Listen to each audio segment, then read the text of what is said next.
الحمد لله رب العالمين والصلاة والسلام على سيد الأنبياء والمرسلين سيدنا ونبينا ومولانا محمد وعلى آله وصحبه أجمعين أما بعد فقد قال الله تعالى في كلامه المجيد والفرقان الحميد أعوذ بالله من الشيطان الرجيم بسم الله الرحمن الرحيم يا أيها الرسل كلوا من الطيبات واعملوا صالحا إني بما تعملون عليم وقال نبينا صلى الله عليه وسلم الحلال بين والحرام بين وبينهما أمور مشتبهة لا يعلمهن كثير من الناس فمن اتقى الشبهات استبرأ لدينه وعرضه ومن وقع في الشبهات وقع في الحرام إلى آخر الحديث أو كما قال صلى الله عليه وسلم.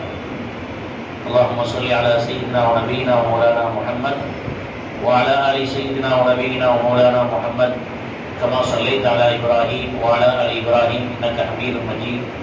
اللهم بارك على سيدنا محمد وعلى آل سيدنا محمد كما باركت على إبراهيم وعلى آل إبراهيم إنك حميد مجيد. சிறப்பான இந்த கூட்டத்திற்கு தலைமையேற்று நடத்தக்கூடிய ஹஸரத் அவர்களே, முன்னிலை வகிக்கக்கூடிய உலமா பெருமக்களே, சங்கையான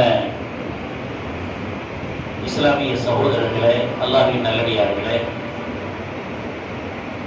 ஒரு முபாரக்கான ஒரு நல்ல நிகழ்விலே நம் வாழ்க்கையை எப்படி நாம் கொண்டு போக வேண்டும் என்பதற்காக வேண்டி குறிப்பாக வர்த்தக பிரமுகர்கள், வியாபார பெருமக்கள், இறைச்சி வியாபாரிகள், உணவு வியாபாரிகள் கூடியிருக்கக்கூடிய இந்த நேரத்திலே மார்க்கத்தின் முதுகெலும்பாக இருக்கக்கூடிய ஹலால் ஹராமை நாம் எப்படி பேணி நடக்க வேண்டும், அதனால் நமக்கு என்ன பிரயோஜனம் இருக்கிறது, ஹலாலை விட்டுவிட்டு ஹராமிலே சென்று விட்டால் எப்படிப்பட்ட விளைவுகளை இந்த சமுதாயம் சந்திக்க வேண்டிய நிலை ஏற்படும், இதையெல்லாம் பற்றி பரிமாறிக்கொள்வதற்காக, பகிர்ந்து கொள்வதற்காக இந்த மஸ்ஜிதினுடைய நிர்வாக பெருமக்களும் மாவட்ட ஜமாத்துல் உலமா சபையும் இணைந்து இந்த ஒரு நல்ல ஒரு ஏற்பாட்டை செய்திருக்கிறார்கள்.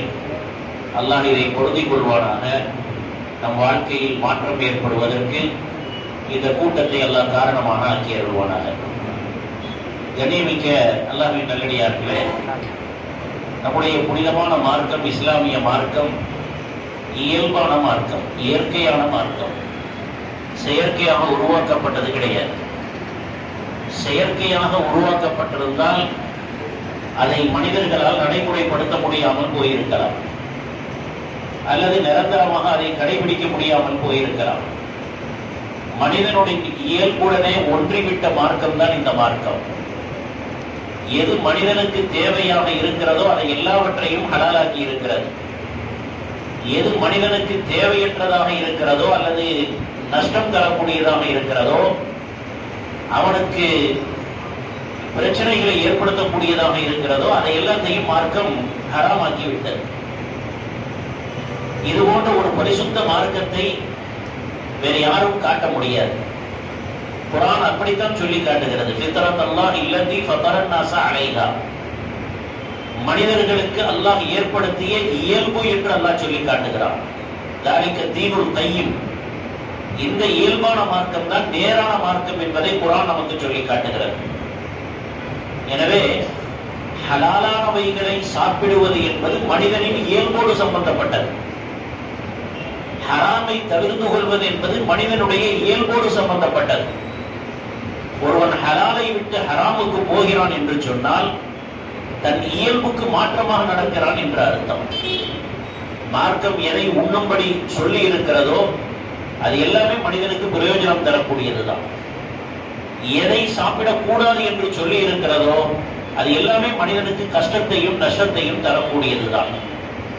இது மிக தெளிவான விஷயம். ஆனால் நம்முடைய மார்க்கத்தை பொறுத்த வரைக்கும் வெறும் உலக ரீதியில் மாத்திரமல்லாமல் இந்த ஹலால் ஹராம் என்பது உடல் ரீதியாக அல்லது உலக ரீதியாக என்பதோடு மாத்திரமல்லாமல் ஆன்மீக ரீதியாக மார்க்க ரீதியாக வணக்க ரீதியாக ஹலால் ஹராமுடன் ஒரு மிகப்பெரிய தொடர்பு இருப்பதை மார்க்கம் நமக்கு சொல்லி காட்டுகிறது. எப்பொழுது நம்முடைய உணவும் நம்முடைய வருமானமும் நம் உடலிலே செல்லக்கூடிய பொருள்களும் பரிசுத்தமானவைகளாக ஹலாலானவைகளாக இருக்குமோ நம் உடலில் இருந்து வரக்கூடிய செயல்களும் நல்ல செயல்களாக இருக்கும். நல்ல உணவை சாப்பிட்டால், ஹலாலான உணவை சாப்பிட்டோம் என்று சொன்னால் நம் உடலில் இருந்து வரக்கூடிய செயல்களும் நல்ல செயல்களாகவே இருக்கும்.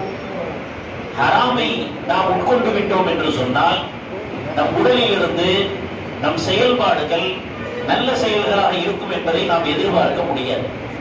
அல்லாஹ் குர்ஆனிலே சொல்லி காட்டுகிறான், குலூ மினத் தய்யிபாத்தி வஅமலூ ஸாலிஹா. இந்த இரண்டையும் அடுத்தடுத்து சொல்கிறான். நல்லதை சாப்பிடுங்கள், நற்காரியத்தில் ஈடுபடுங்கள்.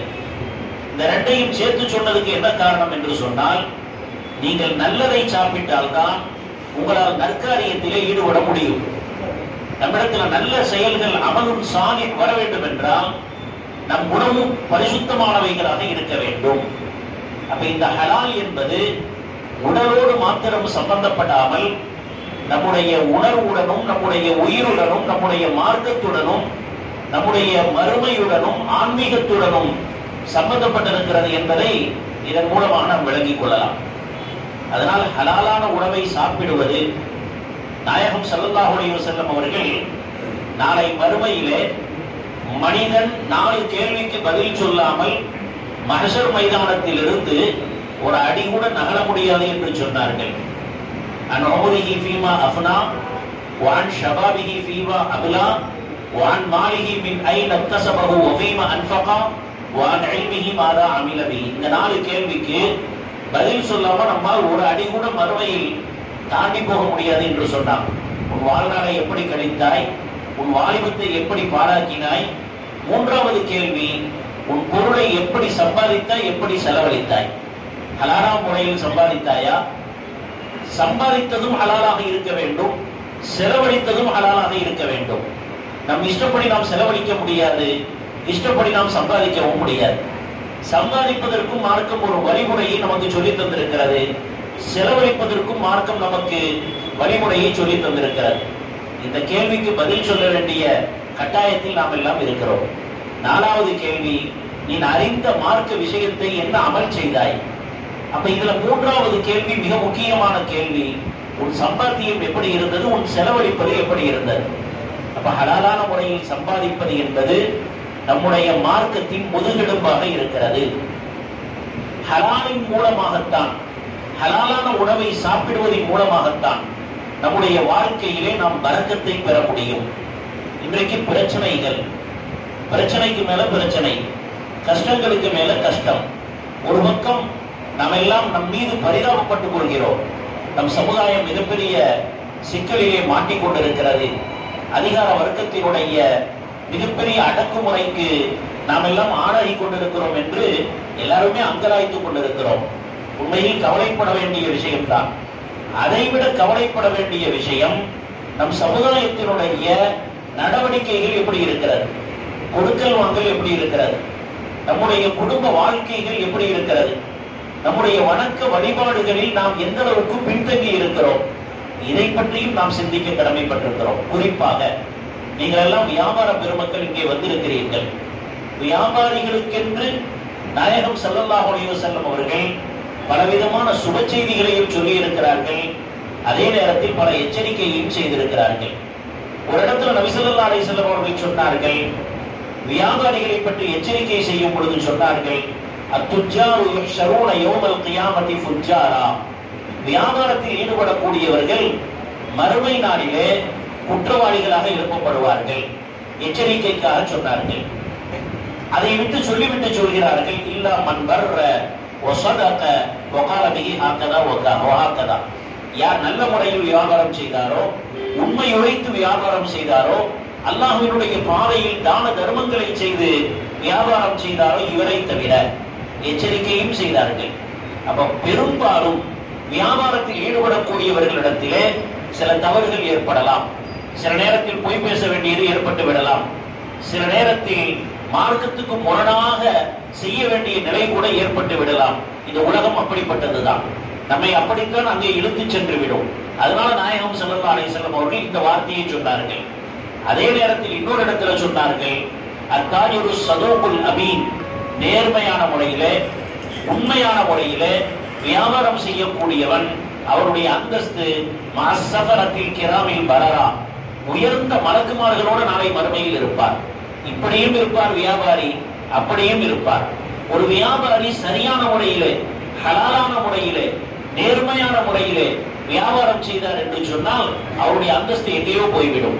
ஆனால் அந்த வியாபாரி, அதே வியாபாரி தன்னுடைய கொடுக்கல் வாங்கலிலே மார்க்கத்தின் நடைமுறைகளை சரியாக பேணவில்லை என்றால் குற்றவாளிகளுடைய லிஸ்ட்லையும் போய் சேர்ந்துடுவார். இந்த ரெண்டையும் நாயகம் ஸல்லல்லாஹு அலைஹி வஸல்லம் நமக்கு சொல்லி இருக்கிறாங்க. நீங்க எப்படிப்பட்டவர்களாக ஆக போகிறீர்கள்? குறிப்பாக வர்த்தக பிரமுகர்கள், வியாபாரம் செய்யக்கூடியவர்கள், அதிலும் உணவு வியாபாரம் செய்யக்கூடியவர்களுக்கு மிகப்பெரிய பொறுப்பு இருக்கிறது. மக்கள் உணவை சாப்பிடுகிறார்கள் என்று சொன்னால் நீங்கள் மிகப்பெரிய மக்களுக்கு சேவை செய்து கொண்டிருக்கிறீர்கள். எல்லாரும் இந்த மாதிரி உணவை சமைத்து சாப்பிட முடியாதவர்கள் எத்தனையோ பேர் இருக்கிறாங்க. தொழிலுக்கு போகக்கூடியவங்க, வேலைக்கு போகக்கூடியவங்க, இறைச்சி அவங்களால எடுக்க முடியாது. இப்ப நீங்க அந்த வேலையை செய்கிறீர்கள், உங்களுக்கு ஒரு பக்கம் லாபம் கிடைக்கிறது. ஆனால் லாபம் கிடைக்கிறது மாத்திரம் என்பதை பார்க்காதீர்கள், நீங்கள் சமுதாயத்திற்கு ஒரு பெரிய சேவையும் செய்து கொண்டிருக்கிறீர்கள். நன்மையும் சேர்ந்து கிடைக்கிறது. எப்பொழுது உங்களுடைய நியத் சரியாக இருக்கும் பொழுது. எந்த ஒரு அமலை எடுத்துக்கொண்டாலும் நியத் மிக முக்கியம். அப்ப இந்த வியாபாரமும் கூட உங்களுடைய நியத்தின் மூலமாக, நீங்கள் வைக்கக்கூடிய நல்ல எண்ணத்தின் மூலமாக ஒரு சிறந்த அமலாக மாறிவிடலாம். அதனால் அல்லாஹ் நமக்கு இப்படி ஒரு வாய்ப்பை தந்திருக்கிறார். வியாபாரம் என்பது நம்முடைய உலகத்தின் வருமானத்தை பெருக்குவதற்குரிய வாய்ப்பாக இருந்தாலும் கூட இதே வியாபாரத்தின் மூலமாக இறை நெருக்கத்தை நீங்கள் பெறலாம். இதே வியாபாரத்தின் மூலமாக சமுதாயத்தினுடைய சேவையை நீங்கள் செய்து கொண்டிருக்கிறீர்கள். காரணம், நீங்கள் சரியான முறையிலே இந்த வியாபாரத்தில் ஈடுபடும் பொழுது நல்ல சுத்தமான உணவை மக்களுக்கு கொடுக்கிறீர்கள், பரிசுத்தமான இறைச்சியை கொடுக்கிறீர்கள், பரிசுத்தமான முறையிலே நல்ல ஹலாலான முறையிலே நீங்கள் அந்த உணவை தயார் செய்து கொடுக்கிறீர்கள். அந்த உணவை சாப்பிடக்கூடியவர்களும் ஹலாலான முறையிலே சாப்பிடுகிறார்கள். உங்களுக்கும் வாழ்க்கையிலே பரக்கத்து ஏற்படுகிறது. அவர்களுக்கும் ஹலாலான உணவை சாப்பிட்டதின் காரணத்தினால மிகச் சிறந்த அமல்கள் செய்யக்கூடிய நல்ல வாய்ப்பும் அவர்களுக்கு கிடைக்கிறது. அப்ப இப்படிப்பட்ட ஒரு நிலை அல்லாஹ் உங்களுக்கு ஏற்படுத்தி தந்திருக்கிறான். அப்ப இது நம்முடைய பொறுப்பு என்ன? ஹலால் ஹராமுடைய விஷயத்திலே நாம் எவ்வளவு பேணுதலாக நடந்து கொள்ள வேண்டும் என்பதை நாம் நம்முடைய கவனத்திலே எடுத்துக்கொள்ள வேண்டும். ஹலால் ஹராம் என்பது சாதாரண விஷயம் கிடையாது. எந்த அளவுக்கு என்று சொன்னால், ஹராமான உணவு வயிற்றுக்குள் போய்விட்டது என்று சொன்னார், குல்லு லஹமின் நபத பிஸ்ஸுஹதி கானத்தினாரோ அவுலாபிஹி. நாயகம் ஸல்லல்லாஹு அலைஹி வஸல்லம் அவர்கள் சொன்னார்கள், எந்த இறைச்சி ஹராமை கொண்டு வளர்ந்திருக்கிறதோ அந்த இறைச்சிக்கு நெருப்புதான் தகுதியானது என்று சொன்னார்கள். இப்ப ஹராமான உணவை சாப்பிடுவதன் மூலமாக மனிதன் நரகத்திற்கு போய் விடுகிறான். அப்ப அதிலிருந்து நம்மையும் நாம் பாதுகாக்க வேண்டும். நம்முடைய வருமானம் ஹலாலாக இருக்க வேண்டும், ஹராமிலிருந்து பாதுகாக்கப்பட வேண்டும். நாம் கொடுக்கக்கூடிய பொருளும் ஹலாலாக இருக்க வேண்டும். பிறருக்கும் அந்த ஹராமிலிருந்து நாம் பாதுகாக்கக்கூடிய அந்த வேலையை நாம் செய்ய வேண்டும். இது நம்முடைய மிகப்பெரிய ஒரு பொறுப்பாக இருக்கிறது. மார்க்கத்துல எல்லாத்தையுமே அல்லாஹ் தெளிவாக நமக்கு சொல்லிட்டான். நாயகம் ஸல்லல்லாஹு அலைஹி வஸல்லம் சொன்னாங்க, அல் ஹலாலு பையினுன் வல் ஹராமு பையினுன். ஹலால் ரொம்ப தெளிவானது, ஹராம் என்பதும் ரொம்ப தெளிவானது. அதனால மார்க்கத்துல எந்த குழப்பமும் கிடையாது. இது செய்யறது கூடுமா கூடாதா அப்படிங்கிற தடுமாற்றம் எதுவுமே மார்க்கத்துல நமக்கு கொடுக்கப்படவில்லை. ஆனாலும் சில நேரத்திலே நாம் பேணுதலை கையாள வேண்டிய கட்டாயத்திலே இருக்கிறோம். வியாபாரத்தில் ஈடுபடக்கூடியவர்களுக்கு தெரியும், சில நேரத்துல இது ஹலாலா ஹராமா அப்படிங்கிற ஒரு சந்தேகம் ஏற்படும். அந்த நேரத்தில் நாம் எப்படி நடந்து கொள்ள வேண்டும்? நாயகம் ஸல்லல்லாஹு அலைஹி வஸல்லம் அழகான உதாரணத்தை சொல்லி காட்டினார்.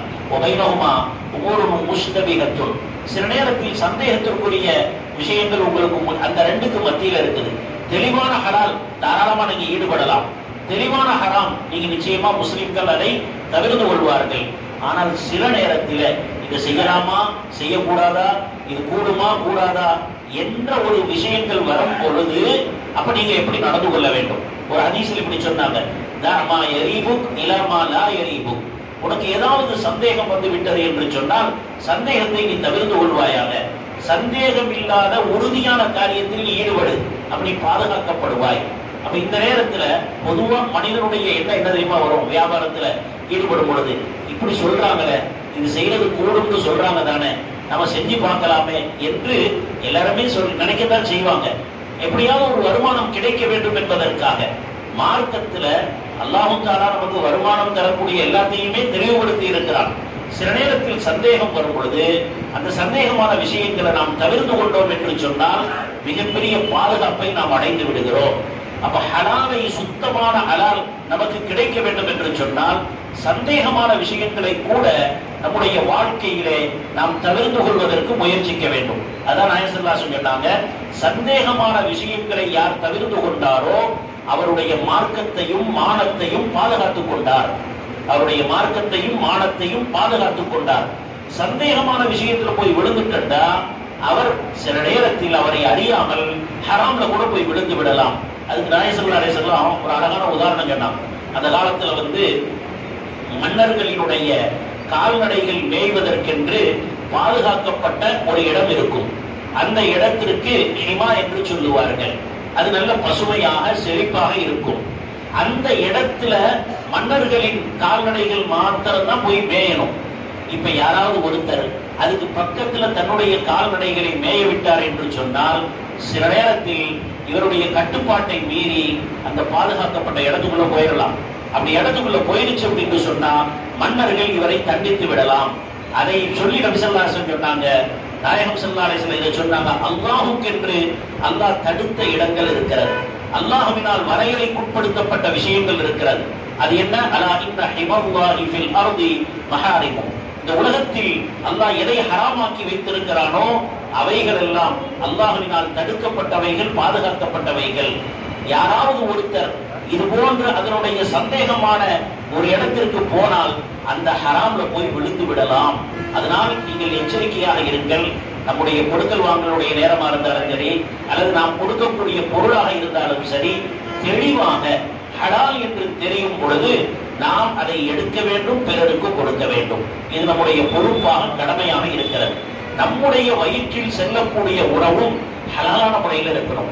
ஹலாலான சந்தேகம் இல்லாத உணவு நம் உடலில் சென்றது என்று சொன்னால் நம்முடைய செயல்கள் மாத்திரம் சீராக இருப்பதல்ல, நமக்கு வரக்கூடிய சந்ததிகளும் தலை சிறந்த சந்ததிகளாக இருப்பார்கள். பெரியார்களுடைய வாழ்க்கை எடுத்து பாருங்கள். இமாம் அஹ்மத் இப்னு ஹம்பல் ரஹ்மத்துல்லாஹி அலைஹி அவர்களை பற்றி, அவர்களுடைய பேணுதலை பற்றி சொல்லப்படுகிறது. அவர்களுடைய மகனாருடைய உணவிலே சில நேரத்தில் அவர்களுக்கு ஒரு சின்ன சந்தேகம் வந்துவிட்டது. அதனால் அதை கூட அவர்கள் உண்ணாமல் இருந்தார்கள் என்பதை நாம் அவர்களுடைய வரலாறுகளை படித்து பார்க்கிறோம். அப்துல்லாஹ் இப்னு முபாரக் ரஹ்மத்துல்லாஹி அலைஹி அப்படிங்கிற ஒரு பெரிய ஒரு முஹத்திஸ் இருக்கிறார், ஒரு பெரிய அறிஞர். சமுதாயத்துல பெரும் பெரும் முஹத்திஸ்களுக்கெல்லாம், அறிவாளிகளுக்கெல்லாம் மிகப்பெரிய ஒரு தலை சிறந்த ஹதீஸ்களை வல்லுனர். இமாம் புகாரி ரஹ்மத்துல்லாஹி அலைஹி போன்றவங்களுக்கு எல்லாம் உஸ்தாத். அந்த இப்னுல் முபாரக் யார் என்று சொன்னால் ஒரு தோட்ட வேலை செய்தவருடைய மகன். ஒரு தோட்டத்துல மரத்தை கண்காணித்துக் கொண்டிருந்த ஒரு வேலைக்காரர், அவருடைய மகன். இவருக்கு அல்லாஹ் இவ்வளவு பெரிய சிறப்பை எப்படி கொடுத்தாங்கன்னா, தோட்ட வேலை செய்தவருக்கு இப்படிப்பட்ட ஒரு மகன் எப்படி கிடைத்தார்? ஒரு நாள் அந்த தோட்டத்தின் உரிமையாளர் வர்றார். மாதுளை மரம் தோட்டம் உரிமையாளர் அவர்கிட்ட கேட்டார், ஒரு மாதுளை பழத்தை பறிச்சு எனக்கு ஜூஸ் புளிக்குதா அப்படின்னு கேட்கிறார். அவர் ஒரு பழத்தை புளிஞ்சு கொடுக்கிறார். பார்த்தா புளிக்குது. இல்ல இது வேணா வேற பழத்துல தான் கேட்கிறார். இப்படி 2-3 தடவை அவர் பழத்தை கொண்டு வந்து கொடுக்கிறாரு, எல்லாமே புளிக்குது. அப்ப தோட்டக்காரருக்கு கோபம் வந்துருச்சு. இத்தனை வருஷமா என் தோட்டத்துல நீ வேலை செஞ்சுக்கிட்டு இருக்கிறா, எந்த மரத்துல நல்ல பழம் இருக்குது, எந்த மரத்துல புளிக்கிற பழம் இருக்குதுன்னு உனக்கு தெரியாதான்னு கேட்டார். அவர் சொன்னாங்க, அந்த முபாரக் என்பவர் சொன்னார், உங்க தோட்டத்தினுடைய மரத்தை பாதுகாக்கிறது மட்டும்தான் என்னுடைய வேலை, அதுல பழத்தை சாப்பிடுறது என்னுடைய வேலை கிடையாது. அப்போ அவரே சாப்பிட்டிருக்கலாம், ஆனால் அவருடைய உள்ளத்துல என்ன இருந்தது என்று சொன்னால், நான் அடுத்தவருடைய அனுமதி இல்லாமல் நான் எதையும் சாப்பிட மாட்டேன் என்று நினைச்சார்.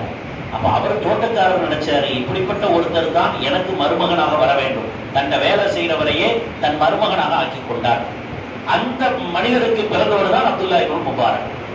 அப்ப நம்முடைய சந்ததிகள் சிறந்த சந்ததிகளாக இருக்க வேண்டும் என்றால் நம்முடைய உணவு ஹலாலான உணவாக இருக்க வேண்டும். இன்னைக்கு நம்ம சாதாரணமா சொல்றோம், பிள்ளைகள் சொல் கேட்கறது இல்ல, நம்முடைய வாலிபர்கள் பெற்றோர்களுடைய சொல்லுக்கு மாற்றமா நடந்து கொண்டிருக்கிறாங்க. இதெல்லாம் இதனுடைய அடிப்படை நம்மிடத்திலிருந்தே சீர் செய்யப்பட வேண்டும்.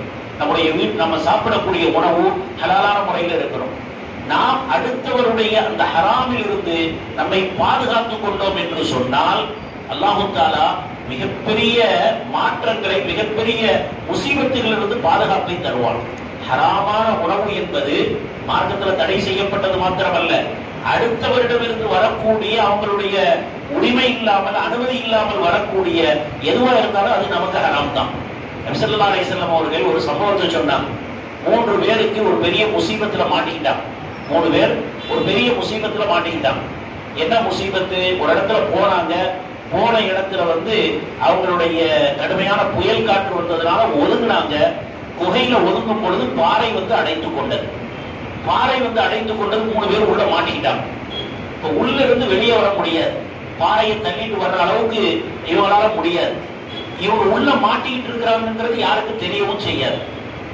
இந்த மாதிரி நேரத்துல இப்ப அல்லாஹ்வுக்கும் இவங்களுக்கும் மத்தியில நேரடி தொடர்பை ஏற்படுத்துகிறார்கள். அதுல ஒருத்தர் தன்னுடைய கொடுக்கல் வாங்கலை பத்தி சொல்றார். நான் எப்படி கொடுக்கல் வாங்கலில் ஈடுபட்டேன், அல்லாஹ் அதற்கு பிறகு அவருடைய முசீபத்தை நீக்கினான். அப்ப இது நமக்கு ஒரு பெரிய படிப்பினை. உலகத்துல முசீபத்துகள் ஏற்படுகிறது, கஷ்டங்கள் ஏற்படுகிறது என்று சொன்னா நாம் செய்யக்கூடிய நல்ல அமல்கள், அது கொடுக்கல் வாங்கல்ல நாம் செய்யக்கூடிய பேணுதல், அது கூட இந்த முசீபத்துகளில் இருந்து நமக்கு விடுதலை தந்துவிடும். அதுல ஒருத்தர் என்ன சொன்னாருன்னா, அல்லாஹ்விடத்துல துஆ செய்றார். யா அல்லாஹ், நான் ஒரு விவசாயி, நான் என்னிடத்துல ஒரு நாள் வேலைக்கு சேர்ந்தார். வேலைக்கு சேர்ற நேரத்துல நான் அவர்கிட்ட பேசினேன், நீ ஒரு நாள் வேலை செய்யணும், உனக்கு நான் இவ்வளவு கூலி தர்றேன், ஏதோ ஒரு அளவு, ஒரு சேர் அளவு அரிசியோ கோதுமையோ நான் தர்றேன் இப்படின்னு நான் பேசி வச்சுட்டு இருந்தேன். அவரும் வேலை செஞ்சுட்டாரு. வேலை செஞ்சு மாலை நேரம் அவர் கூலியை வாங்க வருவாருன்னு நினைச்சா வராம போயிட்டாரு. இப்ப அவருடைய அரிசி என்ன இருக்குது. இப்ப நான் அதை எடுத்தா யாருக்கும் தெரியாது. இருந்தாலும் நான் என்ன செஞ்சேன்னு சொன்னா, அந்த அரிசிய நான் அவருடைய பேர்லையே வர வச்சுட்டேன். இது ரொம்ப மிக முக்கியமான விஷயம். அடுத்தவருடைய பணம், அடுத்தவருடைய பொருள் நம்மோட சேர்ந்துருச்சு அப்படின்னு சொன்னா அதை நம்ம எப்படி பாதுகாக்க வேண்டும், அவருடைய அனுமதி இல்லாமல் அதை நம்ம எடுக்கக்கூடாது, அதை எப்படி பாதுகாக்க வேண்டும் என்பதை இந்த சம்பவத்தின் மூலமாக ரசூலுல்லாஹி ஸல்லல்லாஹு அலைஹி வஸல்லம் சொல்லி காட்டுறான். நான் அதை என்னுடைய சொந்த படமாக நான் ஆக்கிக் கொள்ளல, அவருடைய பேர்ல வரவு வச்சுட்டேன். அவர் எப்ப வர்றாரோ அப்ப கேட்டுக்கிடுவோம். வரவு வச்சு சும்மா விட்டு அது நாசமா போயிடும். அதனால நான் என்ன செஞ்சேன்னா அதை வியாபாரத்துல போட்டுட்டேன். அவருடைய அந்த பொருளை வியாபாரத்துல போட்டு அந்த வியாபாரத்திலிருந்து வரக்கூடிய லாபத்தை அவருக்கென்று அவருடைய வர்ற லாபத்தை அவருடைய பேர்லயே எழுதி வச்சுக்கிட்டு இருந்தேன். ரொம்ப நாளைக்கு பொருள் கேட்டார், என்ன தெரியுதா, நான் ஒரு நாள் உங்கள்கிட்ட வேலை செஞ்சுட்டு போனேன், கூலி வாங்காம போயிட்டேன், அந்த கூலியை கொஞ்சம் தந்தா நல்லா இருக்குமே அப்படின்னு கேட்டார். உடனே நான் அவரை பார்த்து சொன்னேன், இந்த இருக்கிற ஆடு, இந்த இருக்கிற தானியங்கள், பொருள்கள் இதெல்லாம் ஒன்னதான் எடுத்துட்டு போ அப்படின்னு சொன்னேன். உடனே அவர் சொன்னாரு, என்ன கேள்வி பண்றீங்களா, எனக்கு தர வேண்டியது கொஞ்சம் அரிசியோ அல்லது கோதுமையோ, அதை தாங்க நான் வாங்கிட்டு போயிடுறேன்னு சொன்னார். அப்ப நான் சொன்னேன், இல்லையா அல்லாஹ், இல்ல சகோதரரே, இவர் இந்த பொருள் எல்லாம் உன்னுடைய பொருளில் இருந்து கிடைச்ச லாபம், அதைத்தான் நான் சேமிச்சு வச்சிருக்கிறேன். அவர் சந்தோஷமா வாங்கிட்டு போனார். இதை சொல்லிட்டு அல்லாஹ்ட்ட துஆ கேட்கிறாங்க, யா அல்லாஹ், நான் இதை செஞ்சேனே, இது உனக்காக வேண்டிதான் நான் செஞ்சேன். யா அல்லாஹ், எங்களுக்கு ஏற்பட்டிருக்க இந்த முசீபத்தை நீ நீக்கிவிடு என்று அவங்க துஆ செய்யறாங்க. அந்த முசீபத் நீங்குகிறது. அப்ப இங்க ஒரு விஷயத்தை ரசூலுல்லாஹி ஸல்லல்லாஹு அலைஹி வஸல்லம் நமக்கு சொல்லி தருகிறார்கள். அடுத்தவர்களுடைய பொருள் நம்மிடத்துல சேராம இருந்தது என்று சொன்னால் ஹலாலான முறை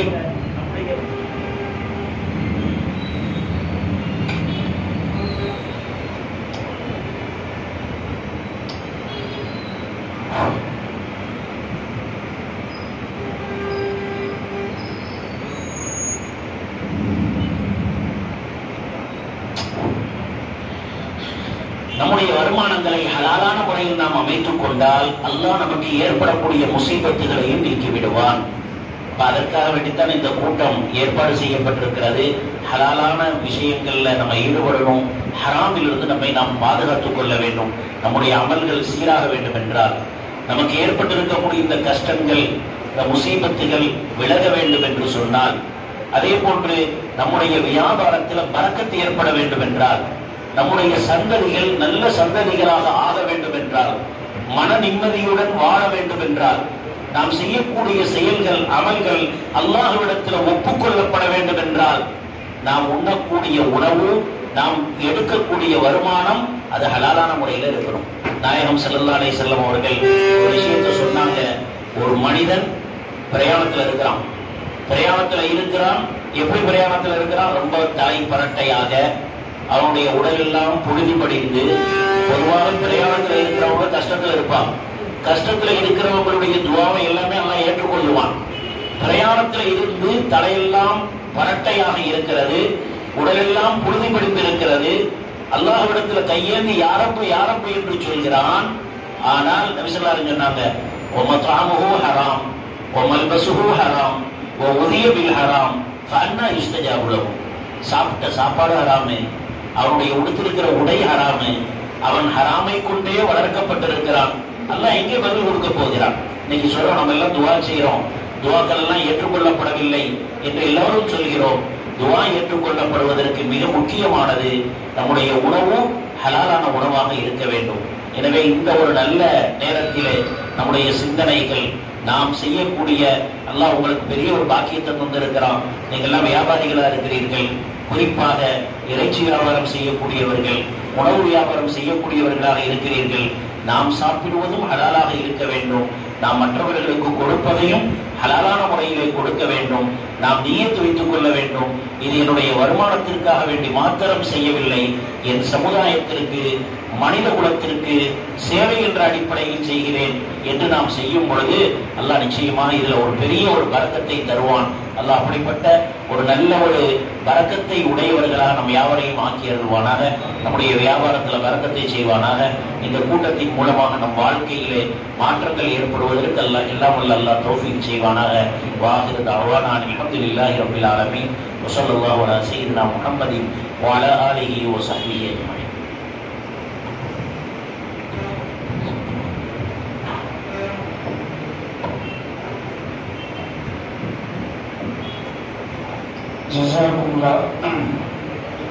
அசத் கொள்ளையை அவர்கள் மிக தெளிவாக வியாபாரத்தை பற்றி சொன்னாங்க. ஒரு விஷயத்தை ஒருத்தர் செஞ்சாலும் சொல்ல முடியும், சும்மா படித்தா சொல்ல முடியாது. அந்த வேலை முடிச்சு அதுக்கு தமிழகத்துடைய தாய் கல்லூரி அது பாக்கியத்தில் சாதனை பாராசிரியர் பணி செஞ்சாங்க. அப்புறம் பெரும் பாடம் நட்டிலே இருந்தால் பத்தாது, நம்ம செஞ்சு பார்க்கணும் அப்படின்ற மாதிரி தியரி மட்டும் பத்தாது, ப்ராக்டிக்கல் வேணும் அப்படின்னு சொல்லிட்டு அது நினைச்சதுனால பெரிய